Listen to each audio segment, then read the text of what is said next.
How can a man be righteous in the sight of God? Hugely important question. One of the most important questions we can ask. Without getting into all the complexity and all of the theology, because I love you and I'm a pastor and I'm a Bible teacher, I drew you a picture. So I'll show you. Here it is. This is it, right? Here it is, all boiled down to one picture. Okay, you're on the left. You are unrighteous. You could say it. You are unrighteous. Raise your hand if you're unrighteous. Okay? If you didn't raise your hand, you're the most unrighteous of all. Okay? You are, and I raised both my hands. Okay? I'm unrighteous too. So you are unrighteous. Over here is Jesus. He is righteous. That's why we put a crown on him. Yay, Jesus. All right?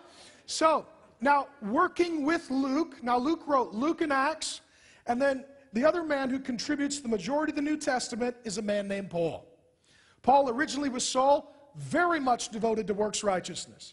He talks about this in his testimony, for example, in Philippians 3. I was born of the right family, right tribe, circumcised on the 8th day, went to the right school, studied under the right rabbis, got straight A's in Pharisee school. I was graduated, most likely to make martyrs. I nailed it. That was me.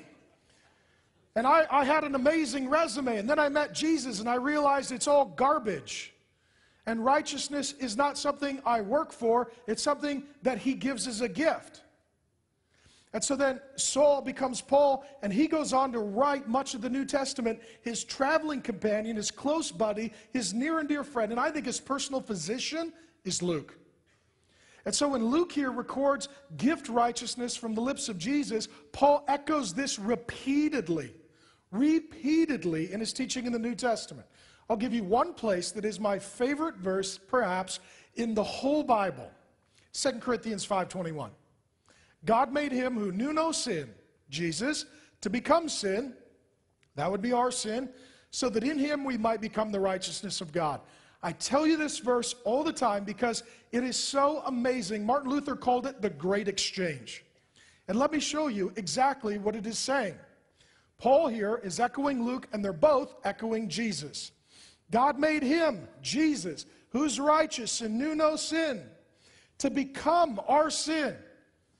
To become our sin, so that in him we might become the righteousness of God. Theologically, we call this double imputation. My sin goes to Jesus. Jesus' righteousness comes to me. Say, how do you do that? You don't. It's a gift. You receive it empty-handed. This is how it works.